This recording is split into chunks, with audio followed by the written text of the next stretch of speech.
That's right, y'all. It's that time again. Live Show 2025 and school's back in session.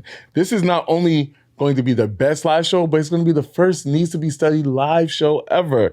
Okay? Listen, if you've been to the other live shows, you know how we get down, but just know a lot of thought and energy is going to get into it. Right? So make sure you buy your tickets now. If you're on Patreon, guess what? Get your special discount in Patreon. That's only lasts for 2 weeks. Make sure you get VIP because you're going to get limited edition live show merch. And the merch is so fire. So make sure you buy your tickets now. Welcome, y'all, to another episode of the Needs to Be Studied Pod. It's your boy, Billy the Bad Guy. And this episode, I got a bunch of characters on the set. I'm so scared how this shit going to work right now. So I'm going to let them introduce themselves, starting with the craziest Pisces I know. Oh, man. Actually, my favorite Pisces, my favorite male Pisces. You don't like them. Pisces?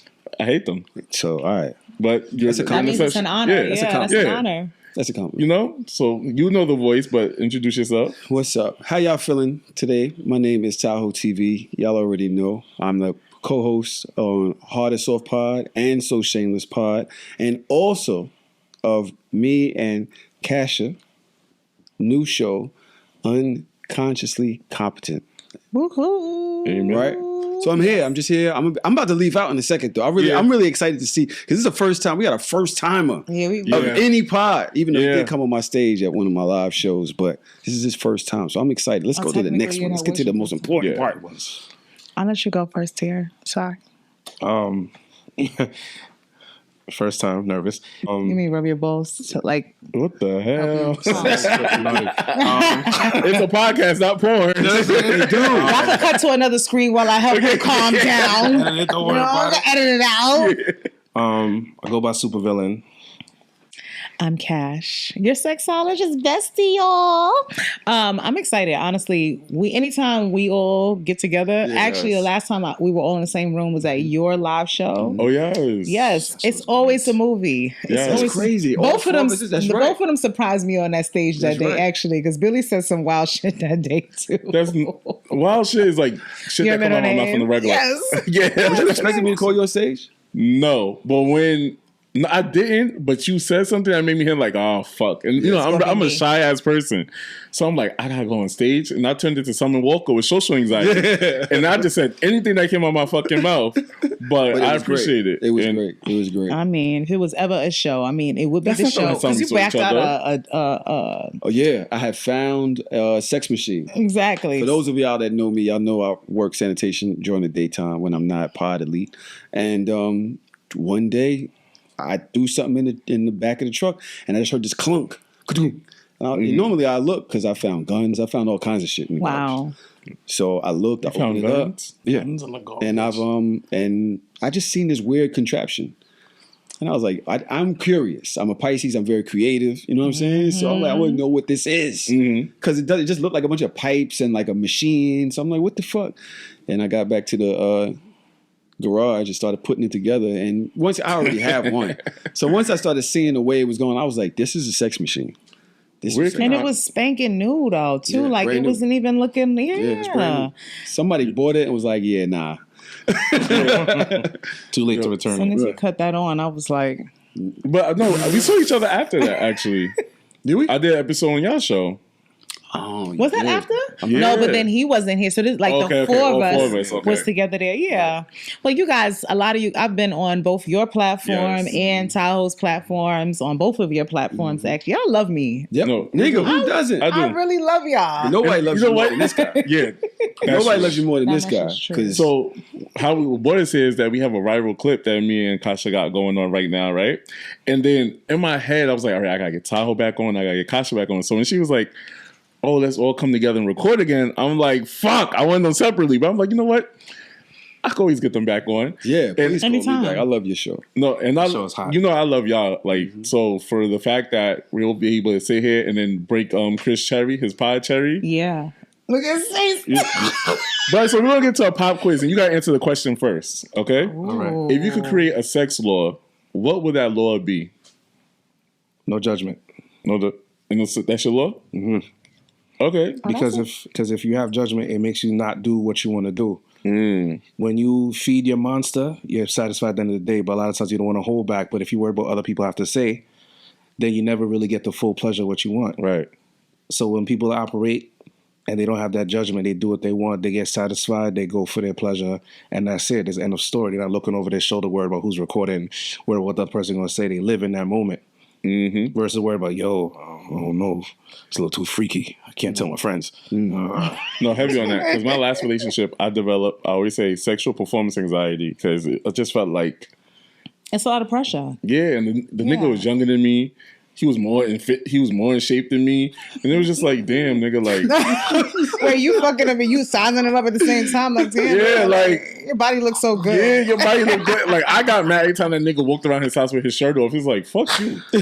Like, I was really mad. That's probably why it didn't work like out. This with the sheets covered up. Yeah, turn the lights out. Like, that's funny. But he used to be like, I know what you look like, right? And I'm like, yeah, fuck you though. Like, you got a 6-pack, nigga? I want one.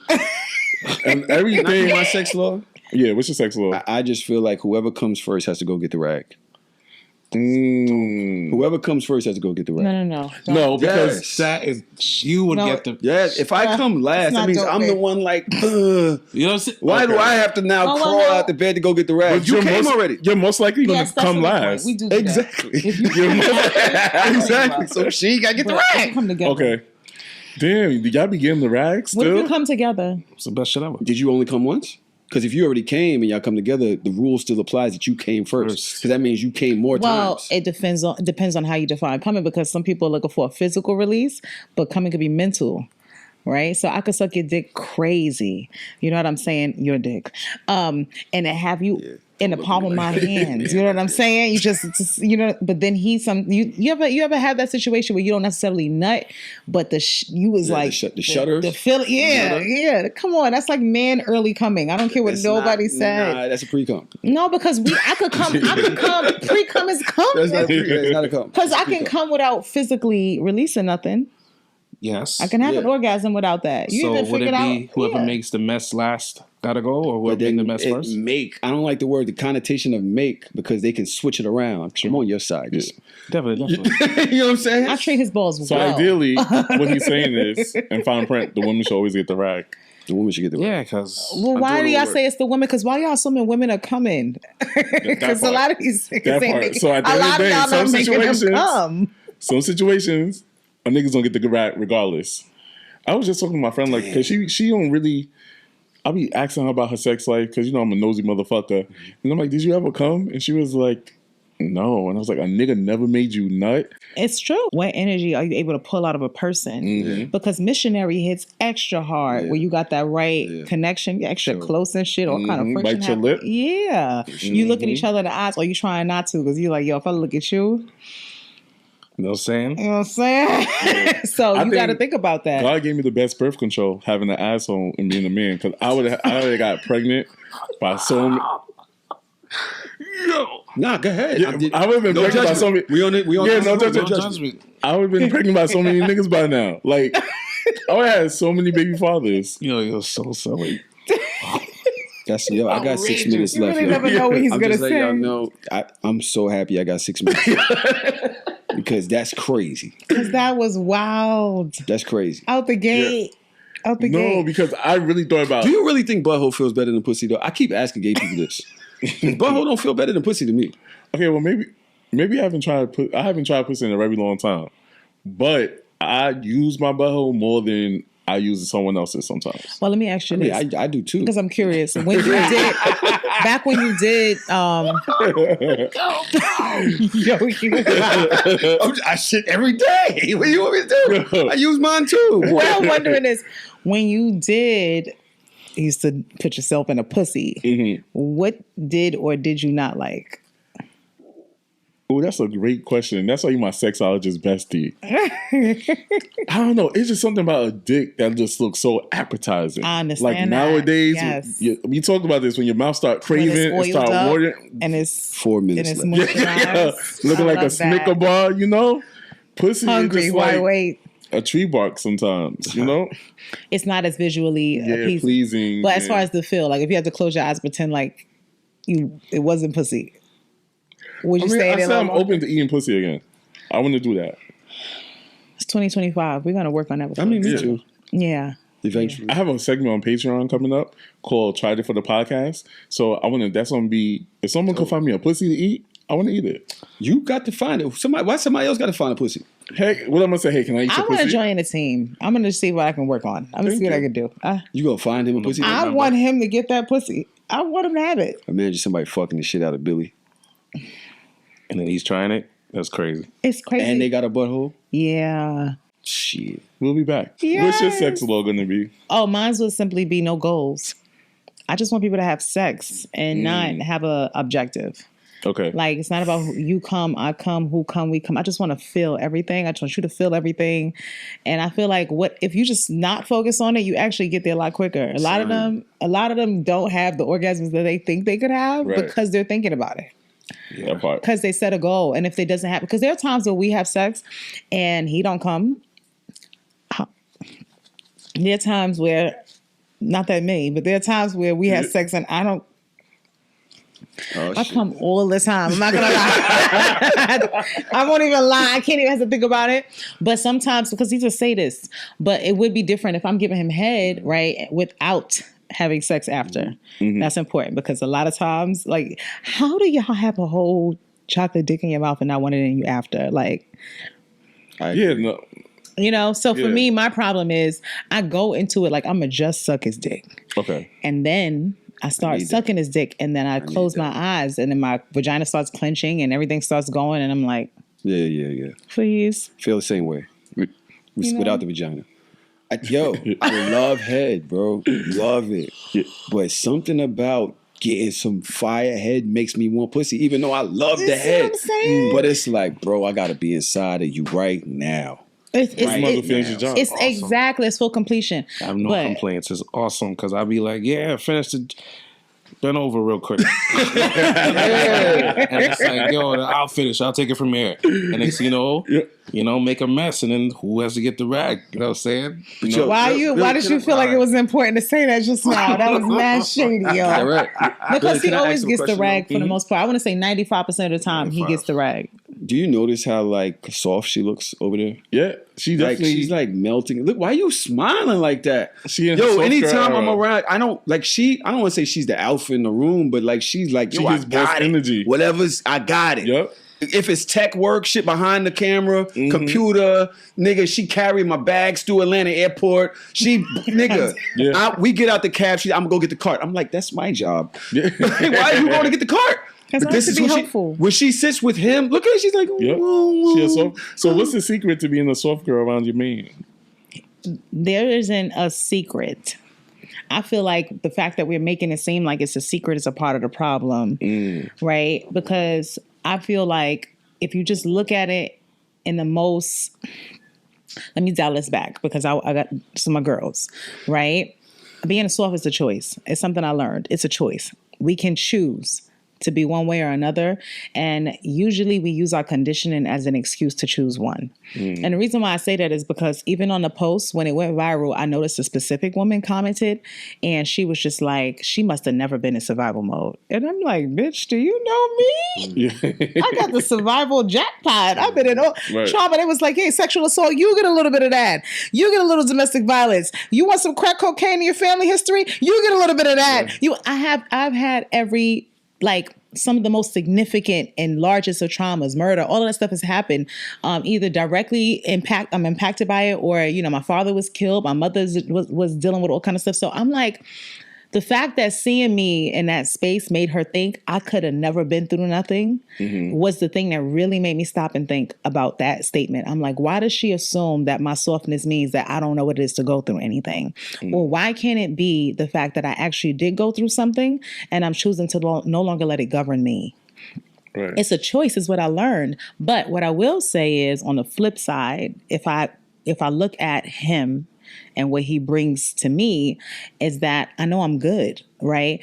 And I think a lot of times, women are with men who they question, who they don't feel that with, they don't feel secure with, who they don't feel he will hold them down. They feel like if the shots go off, he gonna take off first, and she gonna be standing there looking like, oh, what about me? I don't have that feeling, right? So when I went in relationships with men who I think didn't possess the dominant trait, And when I say that, not someone who's like, you sit down, you shut up, not that, right? Who knew how to navigate me, who knew how to suggest things in a way that really wasn't a suggestion, to the point that I realized, like, this guy's always thinking about how things should be better for me, or why am I fighting that? So when I finally realized that wasn't a fight that I had to have, then I'm like, okay. But truth be told, I've always been this way with men in general. It's not like, I don't know how to put it. It's not something I developed in adulthood. It's something that I've improved in adulthood, but it's always been a part of me. That's important to say. Something I always say, me in my 30s now, knowing what I want, I'm able to be more confident and put myself in different relationships. Before I went that toxic love, now I'm like, oh, hell no, it's an X. But that brings me to our next segment, which is called credit recovery. And I want you to answer before you go. Hurry up, because she just called me, and I can't have my lady on the side of the road. Oh, we're not about to do that. Oh, sorry. So credit recovery is basically our segment. And I just want to let y'all know, after I answer this, I'm dipping out, but I love y'all so much. I can't wait to do this again. Yeah, maybe we can do another episode. Maybe be on one of my platforms or our platform. Yeah. This is kind of like a mix-up of both shows. Yeah. But yes. Chris, I can't wait to ask you a couple questions. And I know. If you listen to So Shameless, you know I'm in your ass. Pause. Wow. Come on. Come on. Wow. Where can I find that? How do I get on that list? All right, so credit recovery is a time where you failed. Credit recovery is a time where you failed in a relationship, sex, or dating, right? What was the thing that you failed at? And then what did you learn from that?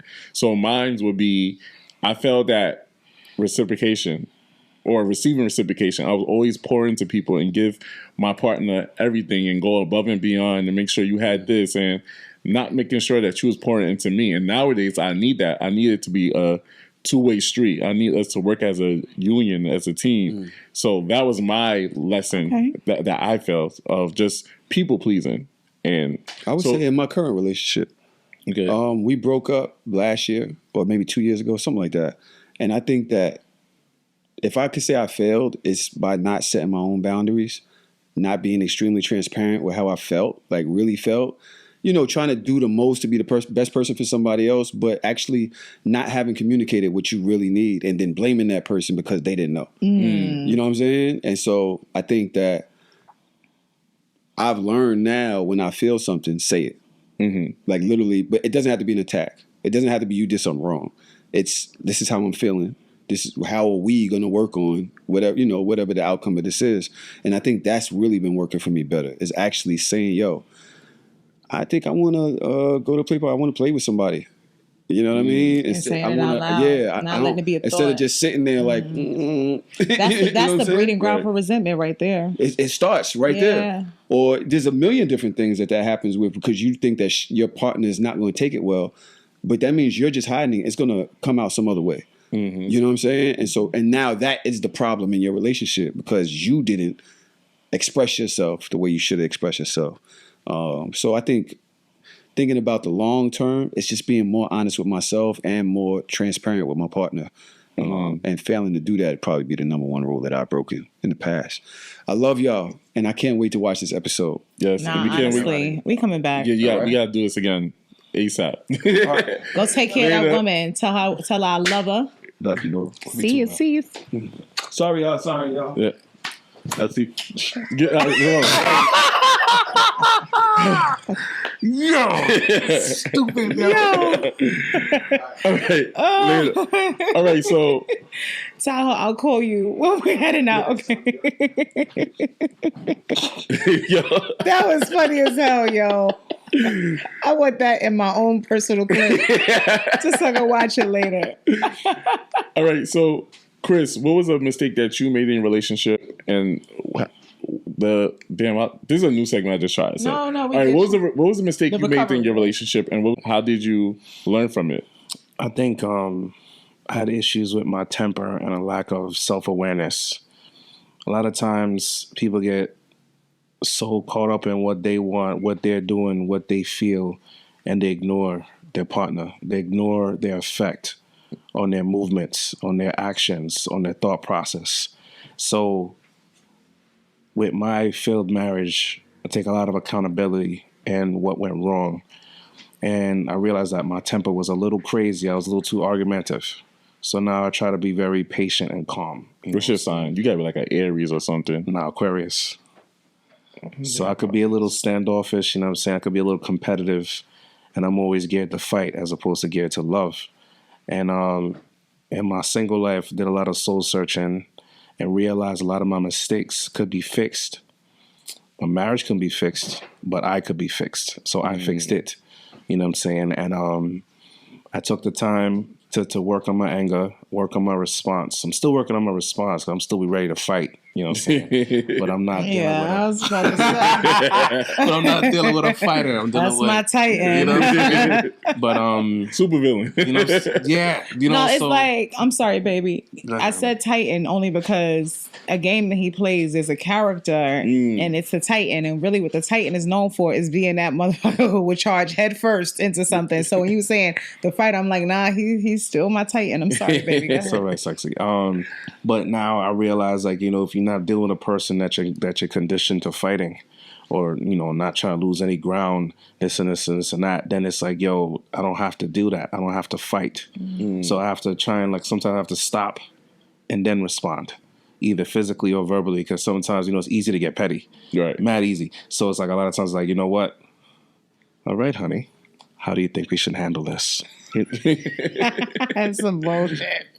That last part is mad sarcastic. Well, this episode is going to be a lot about communication. Communication in the bedroom, communication, and just talking to your partner. So we're going to get more into that. But my delusional bestie. You can't help. You know that's what you stored as, baby. You know that's what you stored. Oh, I didn't even answer your question. Let me just say, mine is mad quick. I've learned how to not... I'm learning. I mean, I say learn because I'm still in progress.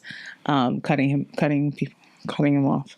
It's the ADHD thing. It's okay. I'm working on it. I'm working. You're working high. Am I doing good? You're doing good. I'm trying because I'm quick. And then I'd be like, I'm sorry. She almost did it. And then she's like, the recording. Can't play this off. I'm playing. How long were y'all together? Like, technically, a year. But it's been like what? 2 years. It's been more than 2. Yeah. Because we met in 2023 in February. But we didn't officially put the stamp on like we are in us until we just celebrated our anniversary last weekend, actually. Okay. Yeah, so 1 official year, 2 under the what do you call it? Under the experience. Did you ask her, would you be my girlfriend? It was like, you know. Oh, so why your fish goes so high? Yeah. Oh, like, how did you know it was signed, sealed, delivered? All right. So honestly, I was on my way to a ski fest, a Soca ski fest, right? Uh-huh. And my car broke down, leaked the oil, engine seized in the rain in Jersey. So I was telling her about it, you know what I'm saying? I was like, damn, yo, I'm almost there. And it's like, that shit happened. So I'm talking to her, and I was like, they couldn't tow me. They had to wait till the morning. So I was going to get in the car. I can't turn the car on, just like, you know, going to weather the storm. And she put me in a hotel for the night. I was basically going my last. I was supposed to go to a wedding in Jamaica for my friends, Narissa and Mr. Taylor. Yeah, so I was like, yo, for dating and Narissa. So I was like, all right, so everything I had, you know what I'm saying? And next, you know, everything's going towards that. And I didn't have money like that. So I was going there kind of weren't you because you was out of work after a surgery on my knee, yes. Your knee. So I'm basically one-legging it to the Soca Ski Fest, you know what I'm saying? And the car broke down and she put me in a hotel. After that, I was like, yeah, I'm her slut now. I'm her slut. And I was trying to fight it off. But I knew I was a slut for I was fighting it off, trying to get as much parties and Juve as much as possible, but I was done after that. How did you have patience to wait for a whole year? I didn't always. She didn't always. But I did at the same time. She didn't always. Well, you lucky she ain't go nowhere else. I had plenty of patience, in my opinion. I just made sure he understood at the same time that I wasn't going to be patient for nothing. Okay. And I think that's what it is, right? So, because I would say in the beginning, we immediately synced so well, and also because he showed me patience. Let me backtrack. Let me say this: when we first started dating, I was the one who was hard to reach because I have a very, my schedule is crazy. insane. And I'm just happy that he's here to see that wasn't bullshit when I said it, right? I'm surprised you're in New York right now. That's what I'm saying. It's always, I'm always moving. And I think around that time, I was just meeting him. We didn't really have a rapport. I liked him. I liked what I saw about him. So, because we met online, and I did want to get to know him, but I wasn't prioritizing him at that point because he just wasn't in that space in my life yet, amongst all the other things I had going on. But he had sent a text to me one time, and he was just like, I'm here whenever you're ready. Right. And I was like, oh, this man's been so patient. And it just made me feel like, all right, I owe it to him to like make time to at least give us that real conversation that would help us figure it out. And we were on the phone, on FaceTime to like, oh, thank you. We were on the FaceTime for like 7 hours then. 7 hours that night. Like we were on FaceTime all night with each other. By the end of the night, we had already been out of and I'm a lady, but I was playing with this pussy for him. You know what I mean? I was like, yeah, I like this. I should have been made time for this call. But he gave me patience in the beginning, which was something that made it easier for me a little bit longer, along the line. We was from that point kind of very consistently talking to each other to the middle of the night. And at one point I realized this is moving really quick. And I knew he wasn't ready for the level of commitment I was ready for in that moment. We had already had those talks about where we were. And I decided that I felt like he was worth the gamble to kind of let's see where this goes. And then if it didn't go the way I wanted, I would have to just be accountable for the risk that I took. Bottom line, fast forward, while I felt like it was about not wanting to be in a relationship, but I really later learned it was about him not wanting to lose his identity. He was married before. He was married for a really long time. And, that comes with sometimes like you get to a point where it's all service and you don't really remember, Yeah. So I understood that part of it and I tried to give it a little bit of patience, but I'm not going to lie. Like my friend, she's my friend, but she's also my assistant. And then I used to be on the phone with her like, I don't know why you want to fucking play with me. I'm a Pisces, Billy. Oh. Pisces. I get nothing. AKA Psycho. I'm over here. Crash outs. I'm over here trying not to. So what I was doing was I was listening to breakup songs to like emotionally prepare myself for the day that this didn't go as expected. And I have so many of them, and it's kind of scary. It's Tasia. Sometimes you gotta lose the win again. And you gotta crash the windows out the car. Oh, yes. Not that. Not the charger. Baby, you crashed the windows out the car on your own, actually. I didn't even have to do it. No, but it was frustrating, Billy. I'm not gonna lie. And I wouldn't sit here and bullshit for nobody. Right. When you will be tested. When you say you want something, you will be tested. And after a while, I felt like he was my test because I am very used to getting my way. That's number one. Is this thing on? Shut up, Daddy.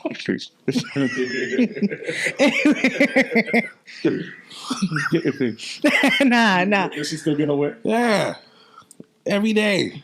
Hold on, but I know what she does. Like I saw that game room she made for you. That's why I'm nothing to say. That's why I'm like, yeah, keep talking, baby. Yeah. I mean, do whatever you want. Switch up your song. Whatever you want. I didn't always have the patience, but honestly, what I will say is what we did do well, not by like he didn't always want to, but when I would come to him saying like it's time for us to have that check-in talk, he would hate it. He would dread it. Look, I could tell what face he's making, and I don't need to see him. He's probably sitting there going, "Yes." Why did you have that conversation?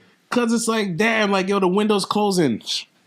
Because my thing is like, the free time, the games, the identity. I feel like a lot of times you have to sacrifice a lot in a relationship because I always believe, you put your woman first. You got to, be available. You got to protect, you got to provide. You got to be ready, on hand, protect from all threats, foreign, domestic, all that good stuff. But then it's like, damn, I was enjoying the games all night, being mad irresponsible, going to parties, Juve, come home with different colors. Yeah. You know what I'm saying? Yeah. All of that. And I have to give that all up. And I was like, I don't give a word. And I used to tell him that the fact that he felt like it was going to be giving all of it up was the misconception. Because the right person creates room for all the things you love. Even Absolutely. Though, to a degree, you're gonna be times we make sacrifices, but for the most part, they don't want to take you away from the things you love. They want to create, you know what I'm saying, or be a part of it if you want them in it. Yeah. So we had to go through a lot of kinks and iron it out. But I feel like you showed them a little bit you're crazy. Who, her? Yeah. Yeah. How did I show you crazy? Did you ever try to ghost him? No. He never did that. No, absolutely not. If I texted him and was like, "You haven't called me," and this and this and that, he would call me and pretend hey, what's up, I'd be like, "Oh, you saw my text?" He'd be like, "What text?" He does that. Never ghost though. I can't say that he ever ghosted me because we would probably not be here. She never like this. We joke a lot, but she's never showed me a crazy side. I know it's potential.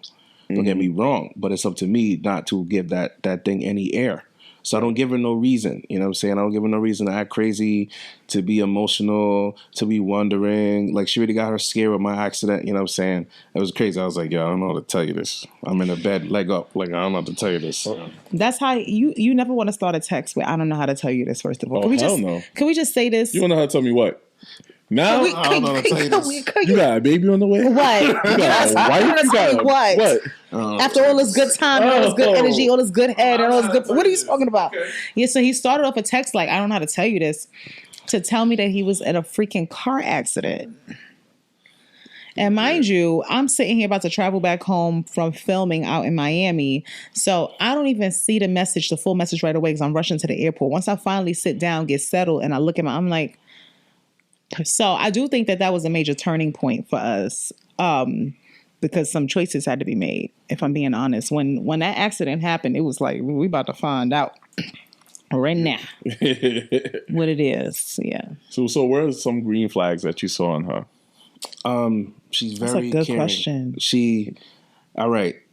It's not going to sound nice, but I don't come on a podcast to lie.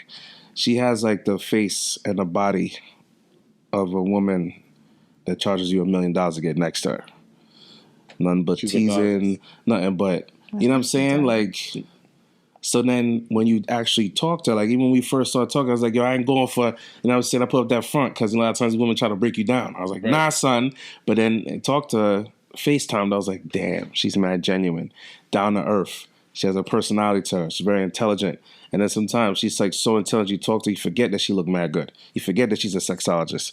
You forget that she's like the sex goddess of whatever they ever lived. So you'd be like, damn. But like she just keeps inspiring me to do more. And you always want to be with someone that inspires you to do more. She sees the potential and gives me a reason to go forward. Because me, I ain't gonna lie, I've been years with my brain turned off, just in autopilot, as she would say, and just going through the motions, going to work, come home, play it. But then it's like when you speak to a woman like her, she talks to you. My stomach is growling, sorry. You might catch that? Yeah. Nah, and then she just inspires you to do more. But just like a genuine person. A lot of times when they look like that, they're not a genuine person. They're like, oh, Gucci, Prada, Fendi, and all that kind of stuff. And she's not like that. She's a real person. She's so down to earth. You can see it. That's gonna make me cry. Yeah. Even like, it's so crazy because I used to see her on Instagram or on clips all the time. So when I met her, I'm like, oh my God, is she gonna be like? Because there's some people influencers that think. Oh, see you what I'm meet saying? them and they a whole nother baby. And then I'd have met them personally. she's always looking out. Hey, babe, da da da da da. Right. Or I think this will be good for you. I have opportunity for you, and she just. That's just her. That's something. See, so then when you meet someone like that, you're like, oh, no. Yeah. It's all right. That was right. So wait, where did y'all meet? Of a dating site. Dating app. Yeah. All right, so people suck with dating apps, and non-people. So give us a tip on what was a red flag what was a green flag that you saw in his dating app, and what was a green flag that you saw in her dating app that made you say, okay, I like them? Because my dating app is boring. I'm gonna tell you this, like off the original look, Billy. First of all, shirtless pics, automatic turn off. Automatic. Like, what are we here for? Yes, take them off if you have them. I'm not gonna lie, I do got like 2022 pictures up there. It's kind of like you do.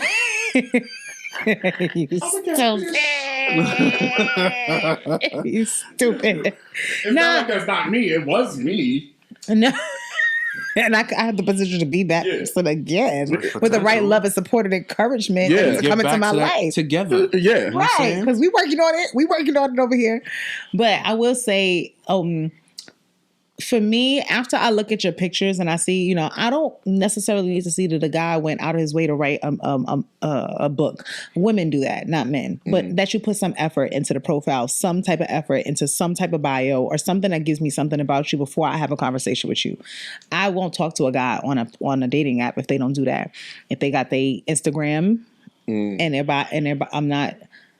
are we here to network on social media or are we here to date? Okay. So those certain things are red flags for me. He didn't have any of them. There was a picture of his though that really made me want to find out. It was one because it had a look in his eye and I was like, yo, he looked like he could choke me. Like he could tell me what to do. And I like that. I like it. You know what I'm saying? Tell me what to do. If you could tell me what to do, what you'll say. Tell me what to do. So I was curious about like, if that was just an energy for a picture or that was it. And then he had some wholesome ones that made him like, he looked like a good parents. Like, Right. So I feel like those were all good things. We didn't talk that long on the app. No. We spoke on the app. Surely we connected. I was like, listen, I don't like my dating app, the messages was like, so I didn't stay on it. If I actually liked the person, my goal was to just get you off that platform so I could really see your messages in real time. And that's a challenge now to get people off the app. Oh my God. And sometimes I'm like, how long are we going to have this conversation till you ask me out? And maybe they waiting for me to ask them out. But nigga, somebody got to ask somebody got to out. say something. Somebody got to say something. Yeah. So what was the green flags you saw on her thing? And I like how she led all right, so I'm going to change the question actually. Mm-hmm. What are red flags you see on dating apps that make you be like, I'm not interested in her? Well, speaking for me personally, I went into the lifestyle, you know what I'm saying? So I was straight LS with it. So I don't want no boring looking woman. If they had no sex appeal, because you can look good and not be sexy at the same time. Mm-hmm. Right. You can be sexy and not look good. Mm-hmm. So you had to have like something going on. If you have this persona that, I'm living this life of luxury, now you're becoming a bill. I'm not going to take on no new bills. At all. So now you want to have, all these trips and this and this and that. Where's your character? You just said you like to travel. Mm-hmm. Okay, fine. So now supposed to pay for your trips now. Okay, pass. Now if you see women with her family, this and this and that, all right, you look wholesome. Now if you show some kind of character substitute, let's read what you have to say. All right, my name is this. I like to this. I like to that. All right, you're cool. We can talk about it. Now something to build on. But if you just have a picture like, yo, take it or leave it. Now you holding that. Like I'll skip to that because you put like one picture. It's like, all right, you just trying to look for somebody, trying to see if you're cheating. Like, you know what I'm saying? So a lot of times I need to see substance. You have to make me want it, but not the overly sexual stuff. Like I'm not going for that. 'Cause a lot of times I always felt that sex can cause more trouble than it. You would never think I was your sexologist bestie if you looked at my that caught me off guard. Really? When did you tell him? It was accidental too. I didn't mean to tell him when I told him. And I was like, play it cool. I was like, because I was nice career. Right. Nice career. Because it was on my profile that I was a sexologist, but nobody ever bells that. And I didn't know what that was. And he was like, he was like, it was like, me too. I know what I'm doing. Yeah. I can sexologize. Yeah. I saw call you my sexologist daddy. But a little sign. You know those pleasure. That's bright. Make me proud. So it was crazy because I feel like with these dating apps, it's a minefield, a swipe left, a swipe right, and all this kind of other stuff. So to me, I wanted a profile to show me, and it's not really easy to hide certain things. Mm-hmm. But I know that if you have all face pics, that's a skeptical thing, right? Absolutely. So I knew I had to put a body pic. Didn't trust that either. Right. Face pics?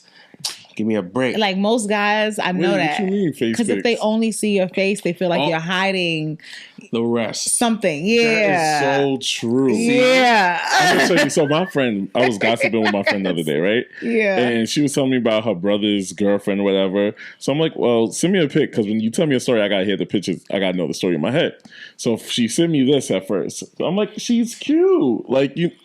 She's a cute girl, right? Yeah. She is a cute girl, but I see what I need to see. Then I saw this, and I said, oh. Gotcha. Right. Gotcha. And I didn't want him to think I was an So I was like, I got to put a body pic on there. But also I had a lot of hesitation about doing so because I feel like once you do that, then you get sexualized and now I got to deal. So I picked a dress that was form fitting, but fully like neck to knees coverage type thing, or whatever the case is. It was like a. Was it black and yellow? Like a print. It was an animal print. Yeah, I remember that. Oh, you do? That's how you like the profile. Yeah, I was like, yo, super like that. I never thought you remember the picture. I remember that shit. Yeah, so that was like I'll put the body pic, and then I also picked one pic with me and Sue. On my dating profiles, because me and her have the tendency to attract a lot of the same guys. Okay. And we've had issues in the past on dating apps where we would both be talking to the same man and not know it until later on. And yes, we dated the same guy, and we found that out on a day that I went on a date with him. Yes. Damn. Yes. Yes. So after that, I put a picture like just of me and her to be like, if you talking to her, don't talk to me. Right. Yeah. That's my bestie. But yeah, so I feel like at that time I put the profile pictures that I felt like were modest enough, but still let you know, like, something. What fucking happened was he asked me about what is a sexologist? I was getting in the car, I was driving. I didn't have time to write out the whole answer. So I knew on my website, I had like the answer, like, oh, what is a sexologist? What I do? I'm like, oh, just check out this link on my About Me. And then I realized the link to that website just gave him everything. And I was like, I didn't even get to introduce like the other facets of me. Okay. Before he could go and look on Instagram or any other thing on his own. So by the time I'm talking to him, I'm like, let's keep it real. I be outside. Outside. So I'm like, he gonna get over there and be like, oh, this bitch over here phone. But it didn't. It did and it didn't, because I feel like it did still create a skepticism, or not skeptical. I was more skeptical after that. Yeah, cause I was like, yo, you sex out, so what? I was like, what that mean? It's like, you dating a woman that's bisexual. Does that mean you're gonna have a threesome? No. So it don't matter. Like, so you sexologist, what that mean? Like, yo, who are you? Is it more pressure to perform in the bedroom because she's a sexologist? Super duper. Hell yeah. Cause I'm like, yo, I gotta knock it out the park. So the first time having sex, what was that like? It was great, but I was still wild nervous. I was like, I think it's so dope when niggas get nervous in the first time. Yeah. Like, because it's like, especially with sexologist. Especially because I met him in person naked. Yeah. How? Yeah. How? I was naked when we met. So now my heart pumping, sitting there. I was wild careless. I didn't care about nothing. No, you know what it is? You know how you get a vibe of a person? And I know this is going to sound stupid to a lot of people, but very early on, I knew I was going to be okay. Like, he didn't give us the energy of somebody who was a predator or something. Like, I could tell he had good parents. I don't know how to describe it. But and plus he had yeah, shout out to mom and dad. So, but I feel like when we met that day, I had gotten an Airbnb in Brooklyn because I had actually Tahoe's play party for his birthday. I was hosting, right? So I had to go. I wanted to be close to the play party so that afterwards I ain't have to zip all the way uptown or whatever. So I got an Airbnb. Just so happens the Airbnb was like 5 minutes from your house, right? So I sent him the address and he's like, I'm right here. So I'm like, well, maybe we can meet each other, see each other or whatever before I go to the play party. And then, I come back and chill with you after also. Now, whatever. Sorry. How did you feel knowing she was going to a play party? Did you ask what the fuck is a play party? Oh, but you was already. Okay. Oh, that works out. He was deceptive because I didn't know too much yet. I didn't know too much about your other side, right? I was like, I'm going to do another episode. What's LS mean? Lower East Side? He been to some, yeah. So, but I gave him the code to the door, and I was like, I'm gonna jump in the shower real quick. So I'm in the shower and I'm letting this man I never met in person use the pen and come into this place, and I'm just like, girl, you just ended like a whole damsel unprotected, unarmed. You got nothing but a shower. You never got a detachable shower head to hit the thing. Right. But I didn't feel that way. So and he came in and he was like the mix of a gentleman and not, because he didn't sit in the living room. He sat in the room, but he didn't sit on the bed. He sat on the chair. So it's like right in the middle. Like, you want to stay close to the bed, but you ain't going to be a little too whatever. I just came out in a towel, like, because nice guys finish last. If you don't want to take yourself out the game. Right. You don't want to be thirsty. You want to show interest, but you want to be like, yo, I'll be reserved. Like, a lot of my female friends love me because I'm never like thirsty or sex crazed. If you naked in front of me, my thing is like, yo, that doesn't mean anything. If anything, put my hands in my pocket. Can't say that anything. You know what I'm saying? There's like a level of trust. And they always feel the way around me. But I wanted to convey that to her, like, yo, you have nothing to worry about. Don't worry about the fact I'm like super heavyweight. Don't worry about that. You're fine. So now, but I'm still interested though. I ain't gonna hold you. I'm interested, but I'm respecting you. I'm respecting you. Yeah. So she came disrespected. This was stupid. Did y'all fuck that night? Yeah, we did. You had to. We did. We did. After he ate my pussy, there was no other choice. I mean, honest. So it's like, since we're here, you know what I'm saying? Since we're here, so yeah, she's looking like mad good out the shower, smelling mad good with it. I just was like, you need help with the oil, all right? You know what I'm saying? Oh yeah, because I asked him to help me put the oil on. You know, that's yeah. Can you help me? A little foreplay. A little foreplay. Can you put this on my back? Well, we're gonna go to our sex segment, which is extracurricular activity, and the first topic is, what does good sex feel like?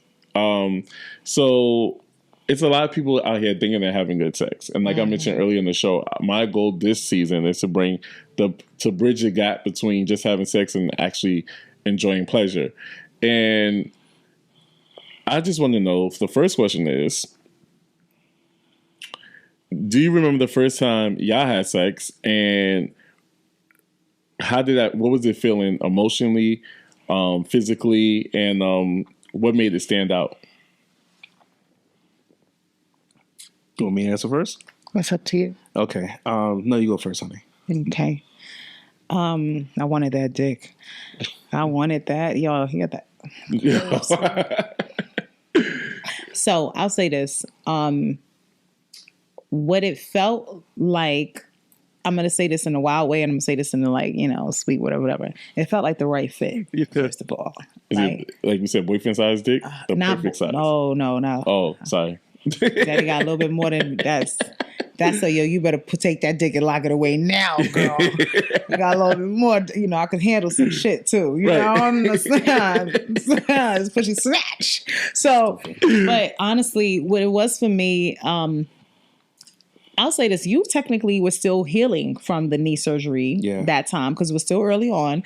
So he wasn't even like he couldn't really put pressure on his knee, stuff like that, and it was fine. We were standing and it was doggy angle, and I was so happy he couldn't see my face when he slid in because it would have been giving him too much up front. He would have had too much early. I'm like, oh. You can't let him have it too soon. But he would have knew right then and there. So I would say for me, it felt like a lot of care though, because despite all of that, like one thing I could say from the beginning is I always felt like he was always making sure I was good. Like my pleasure was always prioritized. And a lot of guys don't realize that when you do that with a woman and let me put this clause in there, and she's into you. Yeah. Okay, because you could do a lot of pleasure seeking with a woman, pleasing and stuff with a woman. If she's not really into you, she's just going to take it. Mm-hmm. It's going to be a good time for her, and thanks for your service. But if she's into you and you put that level of effort into it, that's going to make her not just want to match it, but supersede it. So I feel like, he always took great care. He, massaged me, all that kind of stuff. There was foreplay before actual sex started. And I knew that like I got to that play party, I was going to go do my job and get my ass back. So hurry up. I'm coming home. Have your Daddy. own play party. I'm coming home. Play party for two. Yes, right. So I knew the fact that it made me want more. Like I was more curious. I was like, if that was the quickie before the play party, I need to know. And then if this is him on like the injured knee, right. We're sticking around. We're sticking around to find out more. But yeah.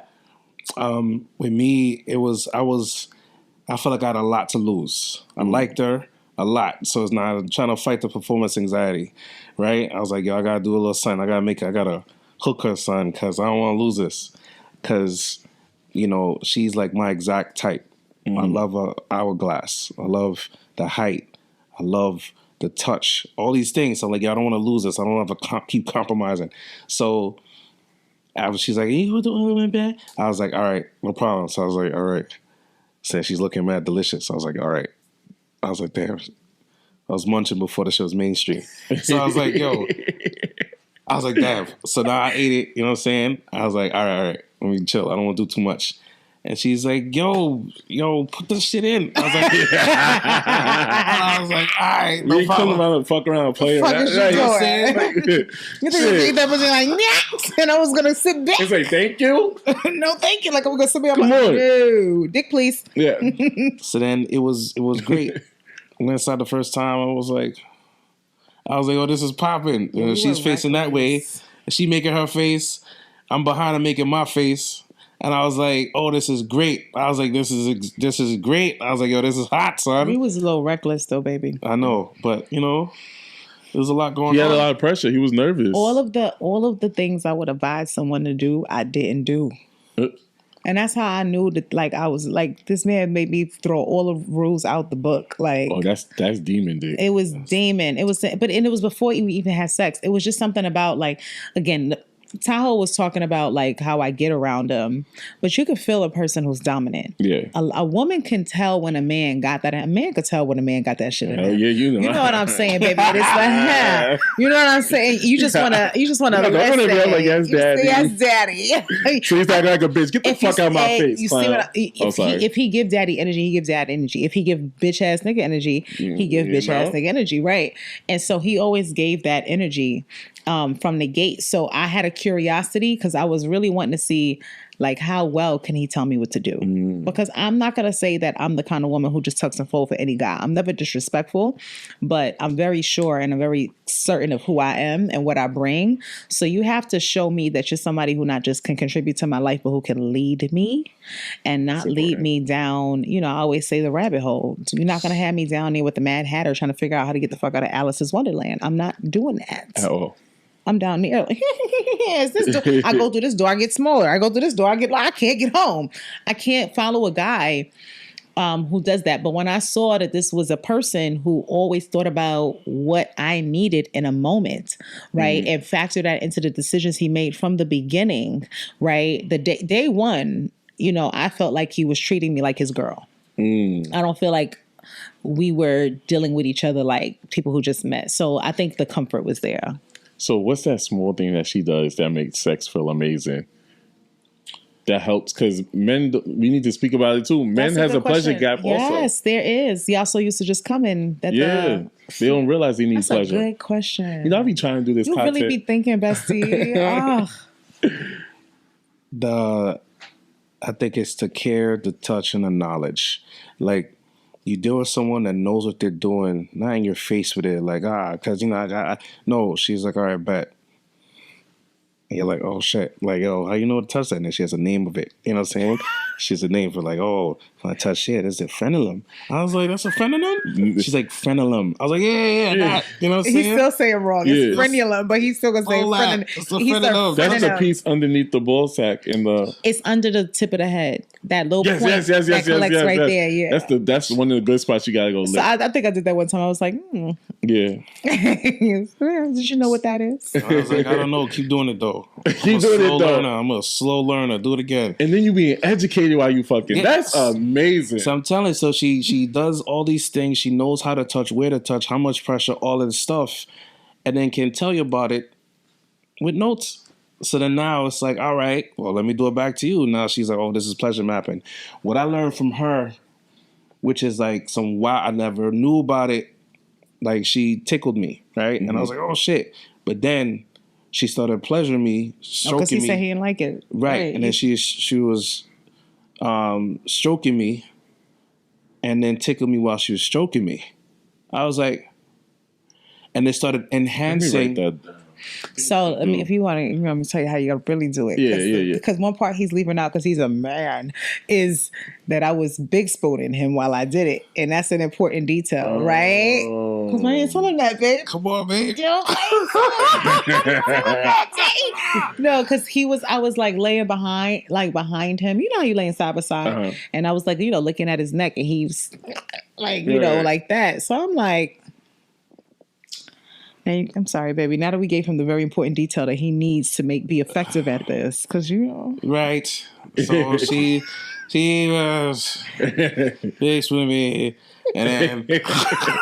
But it's important. We're trying to make people's pleasure gap. We're trying to get over the bridge.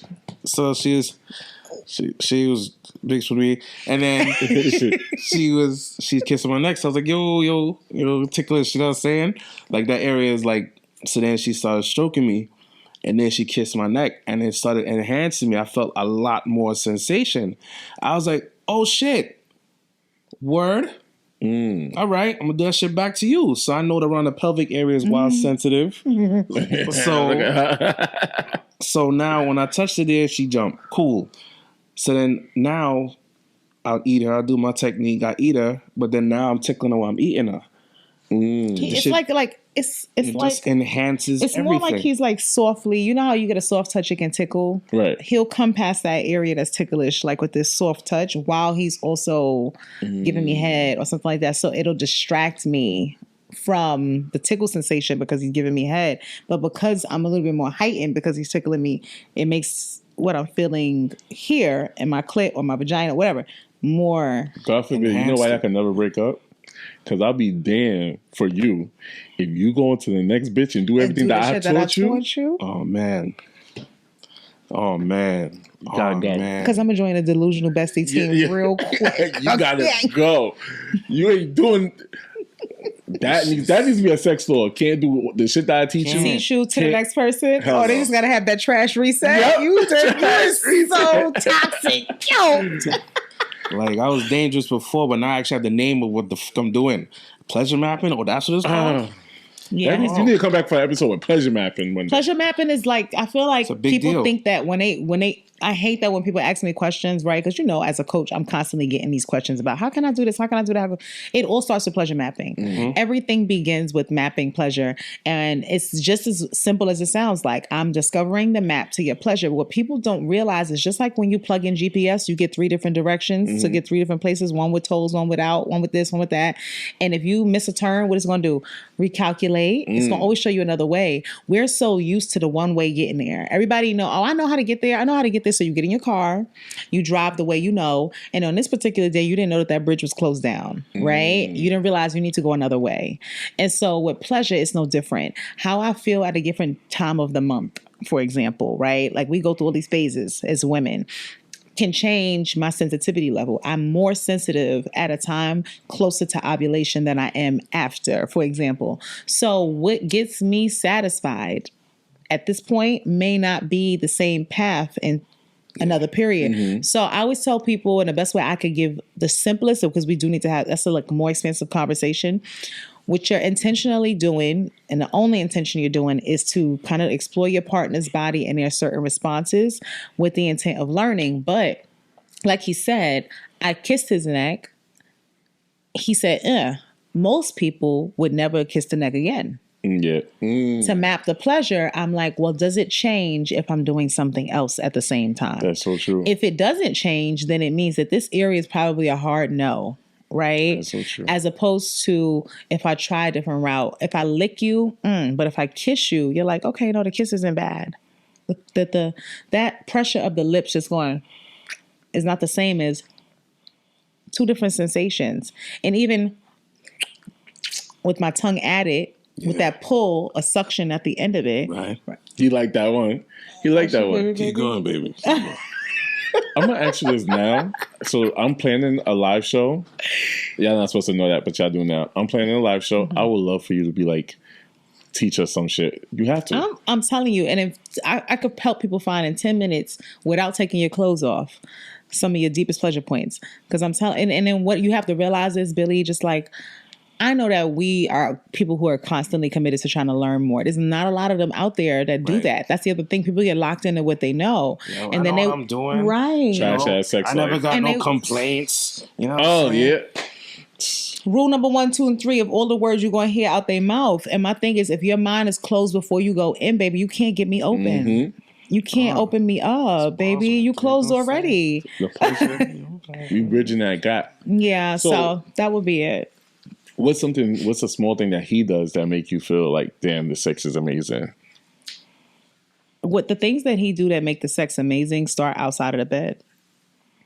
To be honest, like by the time sex is happening, I'm already already there. And I'm not just talking about foreplay in the sense of like kissing here, looking there. The emotional foreplay. It's the emotional. It's the mood that he keeps me in. It's the fact that because, like I just said, I go through 4 phases as a woman. We go through all these cycles. It's the fact that he'll be intentional about learning the cycles and what to do during those times. So by the time we get into bed, it's always good energy. Like we've never had sex and not be in a good space. I don't know how to describe it. But the other part of it, I would say during the act, is he tries to sexologist to sexologist. I don't know how to describe it. He's always looking for these little different things to make me tick different. And every experience will feel good, but none of them are always identical. Like, you know how you get used to like, it's going to be this move, it's going to be that thing, it's going to be... I find myself constantly surprised. Like, I feel like low-key he be holding back, so every now when he get full throttle, it kind of throws me off guard or some shit. I don't know what the fuck it is. I don't know. I really don't. Maybe that is... Don't be holding back. You just hosted a... You just hosted? No, if you're a sexologist, you know what you're doing. And that's up to me to show you I know what I'm doing without school, you know what I'm saying, without the certifications and them things. So I got to hit you and different angles and keep you guessing. You don't know if I'm going to choke you now. I'm going to choke you. Might suck a toe or two, you know what I'm saying? Might twist a nipple this time. Don't expect And that's what I'm saying. I don't never know where his hands are going to come from. I don't never know where it's going to touch. I just close my eyes and I let go sometimes or whatever the case is. And I think the best orgasm I've ever had brought me to tears. Like, you know, that's going to lead me to my next question. How does your body feel after good sex where your pleasure's being met versus it's just a nut?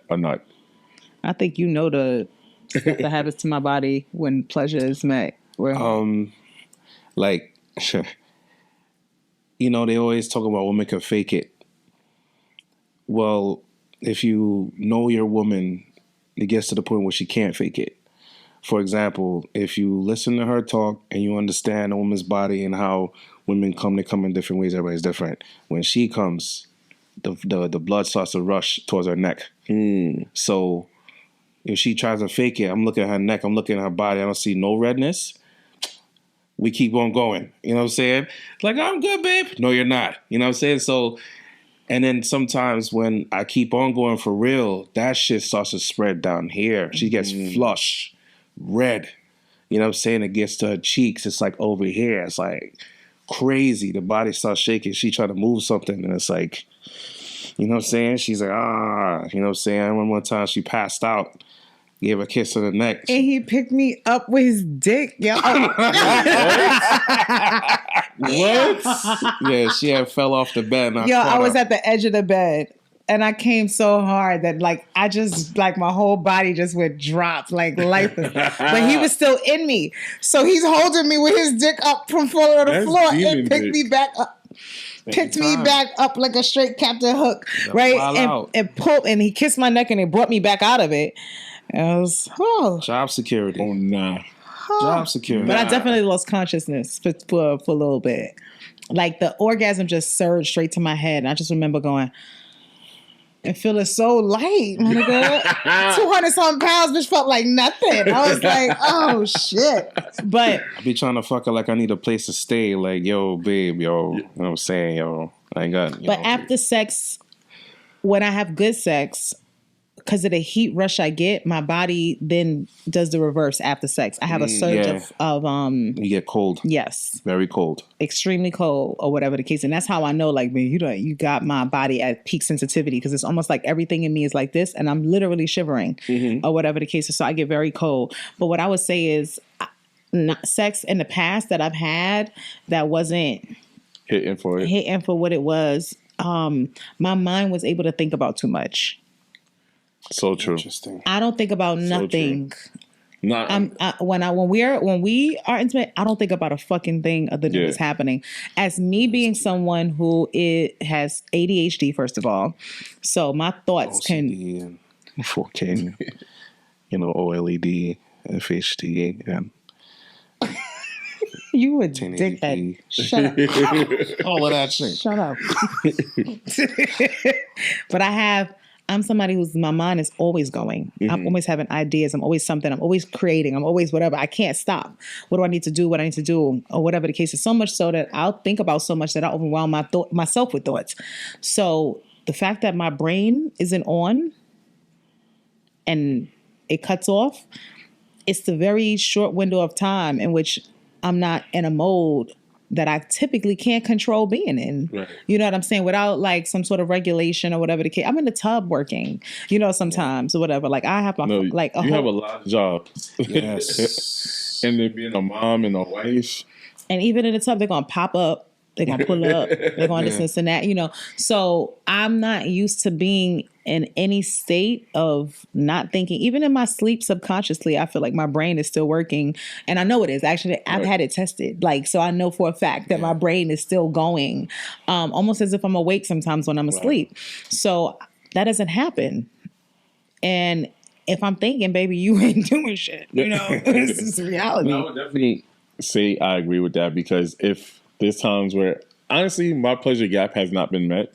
Mm-hmm. I haven't had I've just been having sex, And for me, it's important for me to educate myself on what I want and things that I'm interested in. So I could be able to share that with a partner and then, learn. I want to reach my gap. I just don't want to have sex no more because catching the nut was fun in my 20s.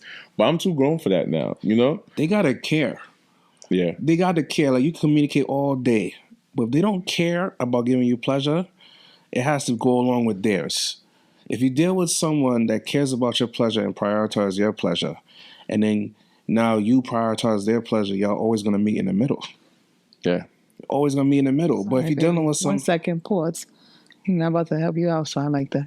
My son, you always taking care of me. Anyway, so if you meet in the middle, but a lot of times people just be taking, for lack of better words. But anyway, you know what I'm saying? They just be they're selfish. Yeah. And you tell them, yo, I like rubbing on my leg. They be like, yeah, I got you. And next thing you have a whole session, they never touched your leg.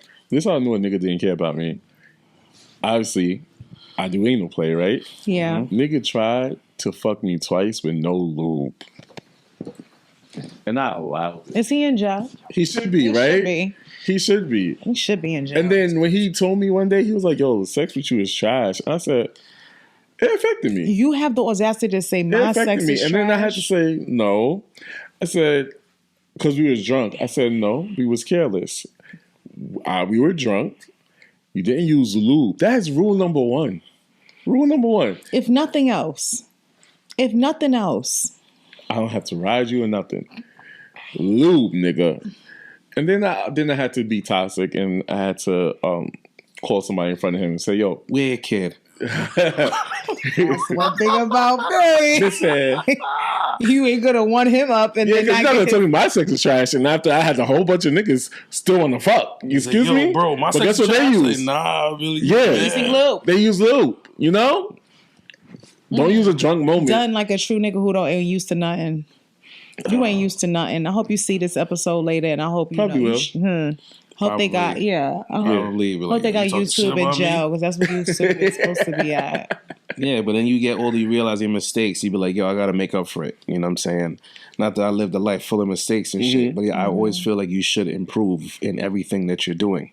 And I think a lot of people in these relationships now, like, they need to have especially in your 30s and 40s, we need to have these conversations. Yes, sex was fun, exploring, having random sex. I enjoyed it in my 20s. But now it's just like, I'm too grown. I had a long day at work. I had a long day at podcasting.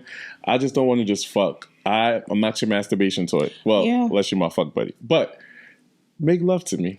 It's that intimacy comes in 4 pillars. And a lot of people forget the other 3. Physical is only one. Right. And it's honestly not even the biggest one because it doesn't usually turn on to its fullest capacity without the others. You have mental, right? Emotional and then spiritual, right? Do I feel connected to you? Do I feel like our beliefs align? Do I feel like we're going in a similar direction? Spiritual.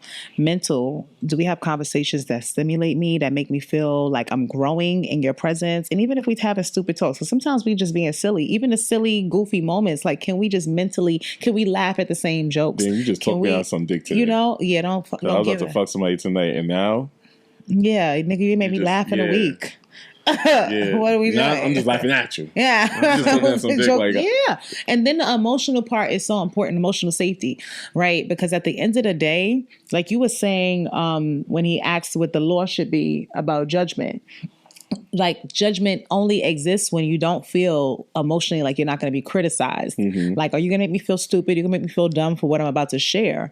So when you have somebody who understands to prioritize those other three boxes, the body is going to do exactly what you want it to do. The body is going to be like, please take me, touch me, you know.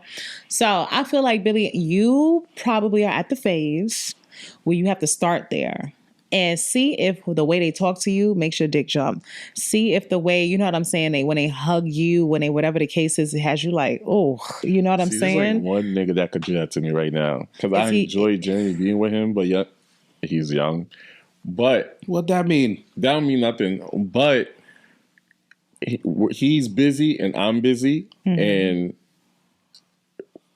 it's just... It sounds like a prioritization issue. She was busy. And I was like, busy. Whenever you're ready. Yeah. And she came and we're here now. And he gets busy too. Let's not even sit here and act like it's not me. His work schedule can be unpredictable. Yeah. Right? So sometimes we really do have to prioritize that time. And he don't always love that. Yeah. And we're going to be real. Because I'm the one who's like, babe, you're going to have to work until this day on this time. I got to go here today on Tuesday. I got to this and that. So. And I think the one that, like, he's so amazing. He looks so good. So I can tell he doing something to you because I saw the way you softened up. He just immediately was like, he's just a sweetheart, and I could be soft around him too. You feel me? To where other niggas, I gotta be like, nigga, like who the fuck you talking? You gotta bring the nigga in you out instead of sorry. You know, I gotta be Billy the bad guy. You know.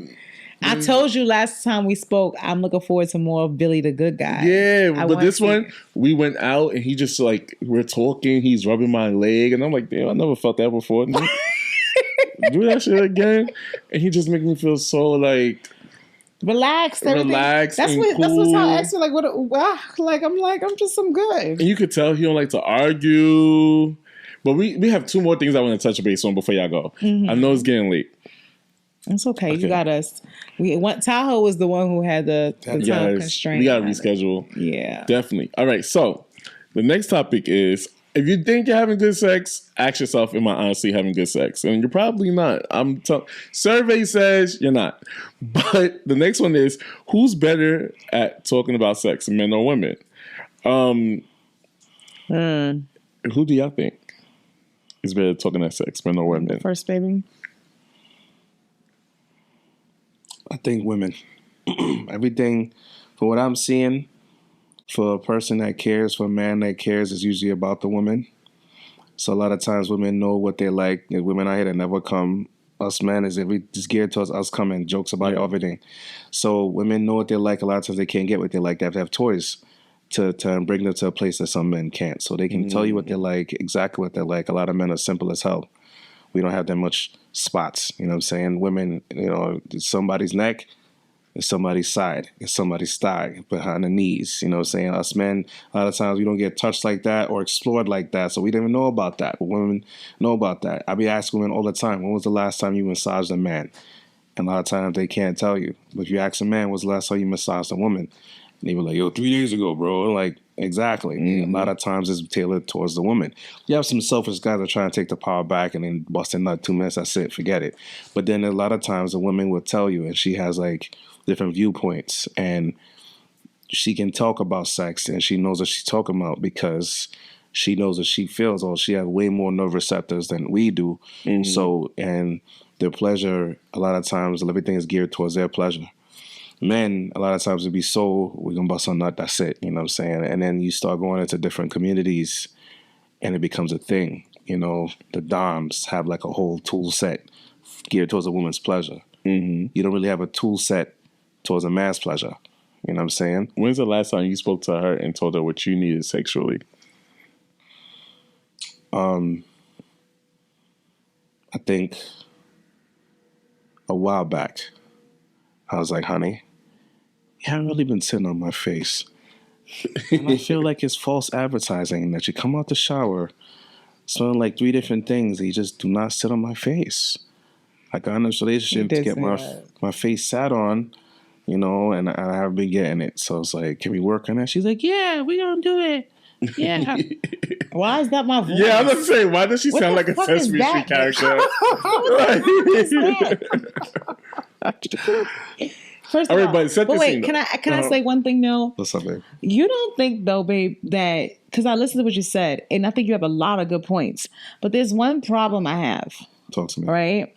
And it's that I feel like the conversation around sex is happening more for women than men because one, y'all can't have conversations amongst each other sometimes without it being, pauses every 3 seconds, right? That's one end of it.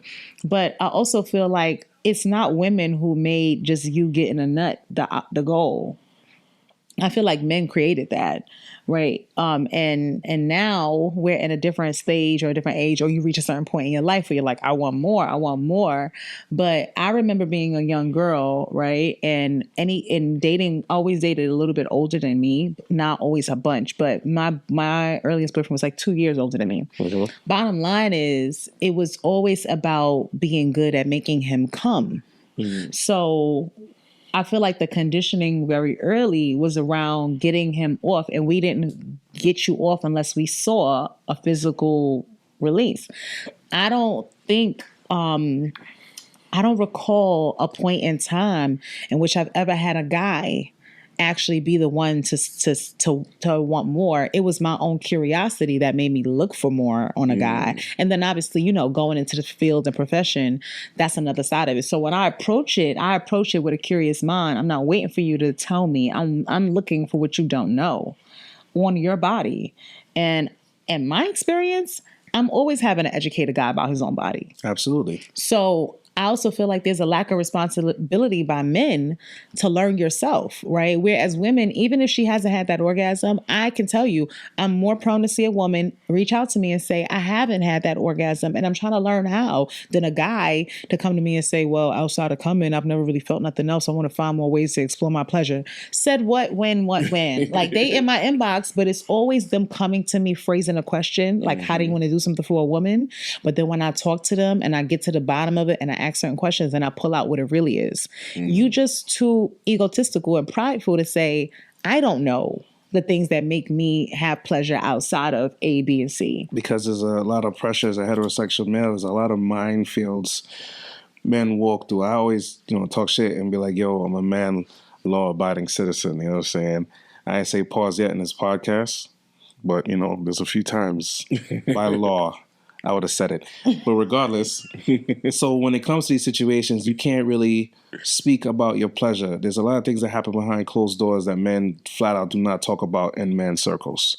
So like black men. Like what? I'm curious about that. Like if you're a man that all right, let's say this is a sensitive spot. This here by your elbow. On the crevice. Okay. Right.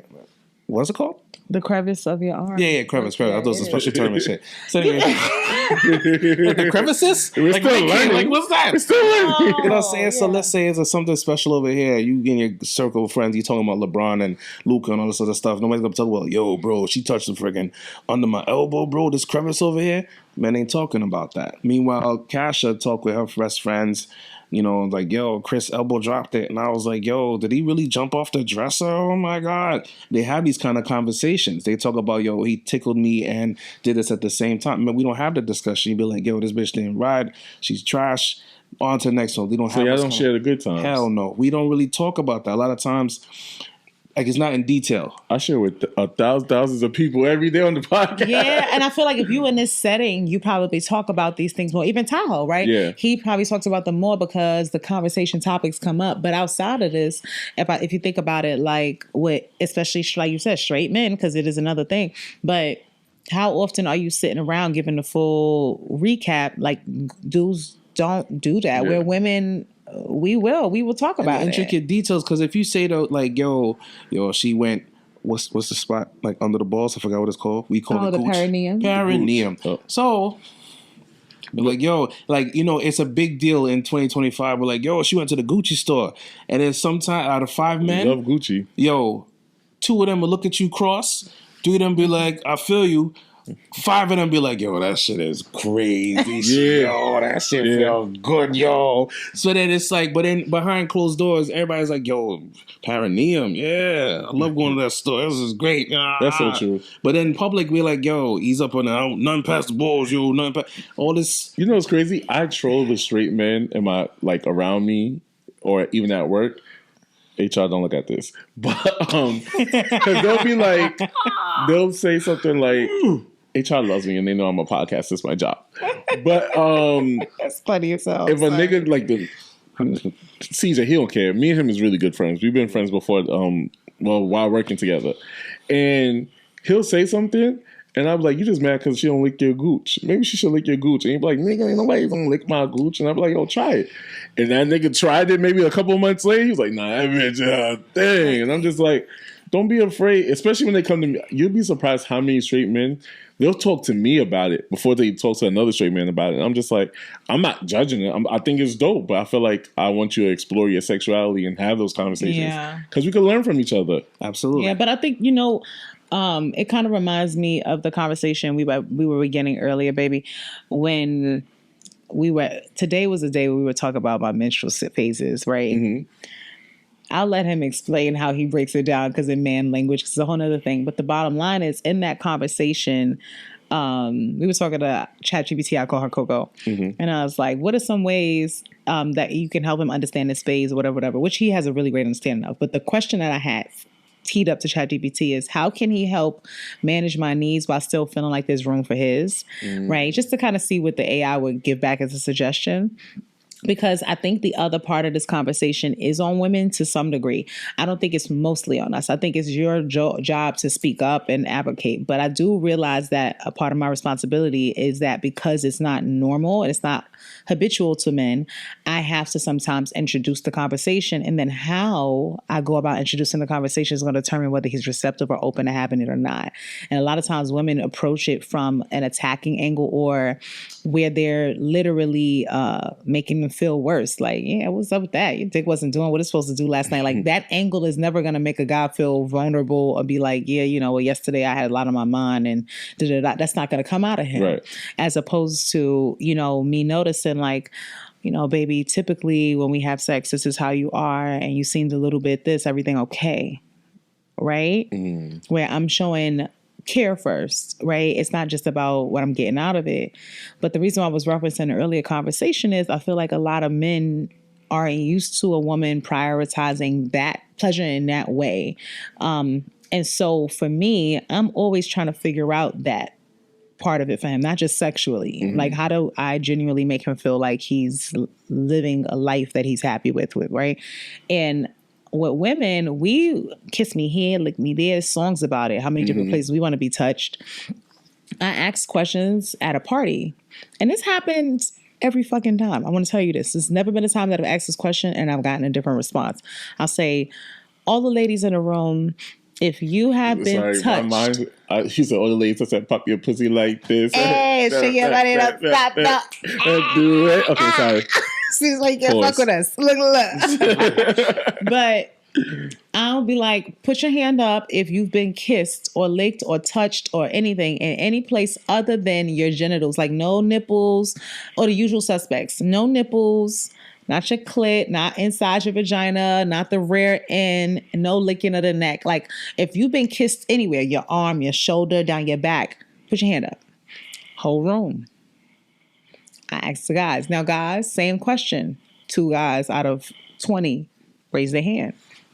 Most guys are not used to being touched more than a lot of women don't do it, son. Yeah. Like, you know what I'm saying? Usual suspects. Yeah. So they also, like you said, to the degree of like, they don't know where it is because they've never been touched there. Do you suggest women just do it? Like, just try it and see how far they could go with it? I wouldn't just go out without teeing them up, and just because you have to be trauma aware, you know what I'm saying? And people don't like to talk about it, but men have been molested and things too, or whatever the case is. And even if it's not just that, like a person who's naturally always on defense or whatever is going to have a certain reaction. But I will, like that day when I kissed his neck or whatever, and I was like, can I try something? I'm curious. Right? And he was nervous. Nervous. And I was like, trust me, like, I'm not going to do anything. My goal is not to hurt you, whatever. And so I continued while he was still being nervous. I just started stroking his dick because I knew that was a go. Damn right. Right. And then I'm like, so now that he's focused on that, I'm like, okay, let me try this. Right. And adding it in and now stop. And he jump again. Yeah, he jumped. Actually, as I'm licking his neck, I started noticing every time I licked up, he thrust it into my hand. And, so I could make him thrust. Every lick made him kind of, so now he's low key fucking my hand. Don't realize that his body's making a reaction. But the most important thing is I stop and I'm like, how does that feel? It's a simple question. Right. It felt awesome. You liked it? I liked it. Lady style. All right. Y'all fucking tonight, goddammit. She's a lot of fun. And that's important too. A lot of people be like, get that part wrong. When I say that, they be like let's say a woman's complaining about another woman.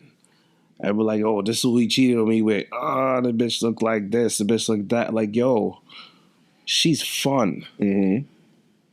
When you can have fun with somebody, sometimes that beats sex. Yeah. That beats it because like you get to take your armor off. You laughing, you joking. Things are not serious.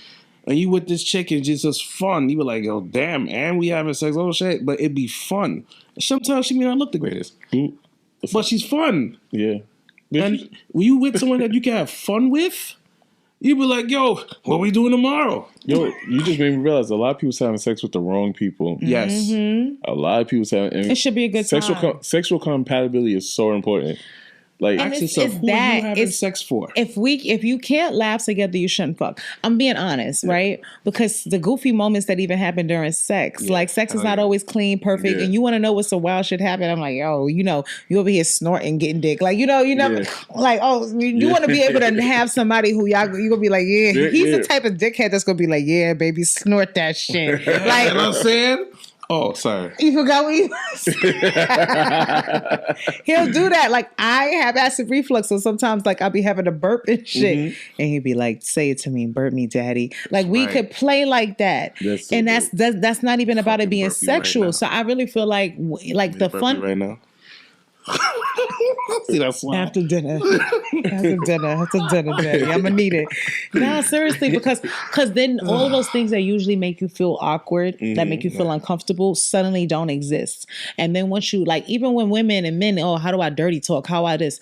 The awkwardness is what's making you not do it. Do I sound stupid? Do I sound dumb? Or just do it with the person you're having fun with. You could just do it, because even if it sounds dumb, y'all just gonna laugh. Yeah. You know what I'm saying? So I'm just... What? I kill him with mad times of jokes, acting stupid as hell. He's always being dumb as fuck. I can't even help it because she makes me really happy. And then sometimes I can't control that happiness, and it comes out in mad different ways. So now I'm acting mad stupid at the wrong times and shit like that. You know what I'm saying? I ain't gonna talk about that. Mad place. Don't let it. I be wilding, and I'm just like, I gotta bring it back. Be cool. So when did you find out communicating about just what you needed in sex? How did that improve your sex life? It improved every aspect of life. Yeah. I think the problem is, and this is what I have to say this to the internet goers who love to talk about how tired these sex talks are, right? I can tell you more things about his body from sex outside of the bedroom than any. Like, when I tell you that, because I know what it looks like when he can't take it no more. I know what it looks like when he's overwhelmed. Because I know what it looks like when he's in his deep state of pleasure. I know what it is when he's truly happy. Because I know the smile on his face that happens when I look up at him and I make a joke while I got his dick near my face. And he goes, You like be singing the mic too? Oh, yeah. Check. You know, like the karaoke. And I might sing a little Barney on that dick. Stand in the rain with my mouth open wide. Yes. My rain drop. What's kind of wrong? I don't want that. I'm the type of bitch. I will. You want me to stay in the rain with my mouth open wide? Yeah, man. Yeah. I would do that shit. But because I could see the genuine laughter, I know what he looks like during pure joy. So he can't hide shit from me. And I know he hates that sometimes. Let's keep it real. He hates how well I can read him. Yeah. But I can tell you about to go get the energy drink right now. He'd be like, because I pay so much attention to his body's language that when we're not having sex and we just talking and I say something and then he goes, And I'm like, all right, what did I say, babe? And you're like, I heard nothing. I'm like, you just shut down. What was it? Like, I already know. It's just a matter of whether he feels ready to tell me, but I already know. So people just focusing on sex. I'm focusing on all that shit. Even if I you ever have that moment? Like I got my nails on right now. I could be down there like fondling him. I got to be mindful of my nails, right? Imagine me be down there like with his brother. I scratched the shit out of him. Like I need to know what that reaction is. And like, that's his pain face. Oh shit, I'm sorry, babe. Or whatever the case. Look. Because I got to be careful. And I even feel it sometimes myself. This is why I typically don't do this. Like if it wasn't if I wasn't celebrating stuff recently, I press on all day. I do a press on before a podcast, all of that stuff, because I need these hands free to fondle them balls. You know what I'm saying? Pain free. Yeah, I just want to drink. So all I'm saying is, and I know I said a lot, but all I'm saying is y'all have to stop thinking that it's just about the sex, because sex is the biggest form of communication with your body. Right. And body language is the biggest part of communication. And I know people don't get that, but body language, and it's literally percentages, but if we look at it, body language, tone of voice, and what you say are the three areas. But I could be like, hey, Billy, what's up, boo? And I could go, hey, daddy. What's up, daddy? What's going on, baby? I could change my tone. Yeah. And that's going to let you know I'm talking to my man versus I'm talking to my friend, right? If I go, hey, daddy, and I play with you like that versus, hey, daddy. Yeah. It's a whole... Sometimes it's about the tone. It's the tone. Oh, same words. My answer next time. Right? Yeah. So if I call him and I go, hey, daddy, I'm being playful versus, what's up, daddy? Right? Oh, it's time to fuck another tone, right? True or life. if I look at him and I'm like, what's up, daddy? Yep, she's ovulating. Hey, daddy. Right? So my body language is now giving extra when I'm doing all this silly shit and I'm all looking at him and I'm like, want to get some of this, daddy? Yes. Yeah? Yes. You want some? Yes. When? Tonight? Yes. After the pod? Yeah. Sure. Find a little bit of that. We're going to find all those balls. Yes. I'll go Yeah. drop it. You're going to drop it in there? Yeah, inside. I'm going to be playful. So I'm just saying, I think people have to recognize that even from the clip, Billy, technically what Sue said and I said wasn't that different. No. But her angle, I think what people were responding to was her angle felt more like you said you was going to do this. And did I, even if he did say it, I'm not going to start there. Right. Because I recognize that's going to shift his tone. I'm going to come with I want to remind you, babe, I know we both busy, but I need you to, I need this. This makes me feel a certain way. Like, I feel better when I'm around you, whatever. I want to empower him, not make him feel like a failure. And so my word choice changes, but not just my word choice, my body language. I know that you're working hard, but I really do need your time. I know you want to play the game tonight. Right? And I know that you were talking to your friend and that y'all were planning on getting on and playing the game. Yes, you were. And I want to make sure you have all your time for that, baby. Baby, I need you today. But then I have no games to play. I'll be there for you. Whole lot. Touch you that. I'll start body language, right? Right. And I'm not bullshitting him. Right. This is really what I'm asking for. But if I'm like, you just want to get on the fucking game and you know that I wanted to spend time with you tonight. It changes the whole tone. Now I'm in there with a bunch of resentment because I'm like, yo, I'm here for this. So he'll do it. Right. But not with joy. Why would I don't want you, I want to spend time, but now I don't want to spend time sitting there like this. Women don't often realize that when you come in with that tone and you're moving like this and I'm talking to you like this and I'm saying, like, I'm from Harlem. You think I don't got it in me? Right. Nigga, I could talk to you like this if I wanted to, but when I talk to him, I'm never giving this energy. What the fuck is you talking about? None of this. No. You need to be in a movie. You can act. Oh, I'll be trying. Your girl could turn her on. Now, so, fuck are you talking about? Like, with us men, we just want a woman to care. Okay. Care in a point to care about our needs, care about what we're feeling. We don't get that. A lot of us men always our needs have to go along with her needs. Has to go along the path of it. Like, along the way of her needs, we get satisfaction. We get heard after her. And sometimes definitely not before her, you know what I'm saying? Yeah. And you'd have like a legitimate concern. and it gets put to the back burner because of your delivery, because it's not the right time of day, because, or making her feel with your situation. So a lot of times, everything's get lost with her. I know she's talking about honey in her tongue and everything, but when she speaks to me, she doesn't trigger me. So I'm very receptive. Mm-hmm. It can be at anything. I'm like, babe, you're a piece of shit. But I just want to tell you, like, you don't stink or nothing because it's a cold day. But, you're a piece of shit, and I want to tell you why. And I'll be like, I'm a piece of shit? Why am I a piece of shit, babe? I'm receptive to it. Because she knows how to talk to me. And I would say that. Right. I would be like, you ain't fucking up today, right? Yeah. You're just fucking but I do it sarcastic. But I do sarcasm like, too. You're an asshole. Yeah, why not?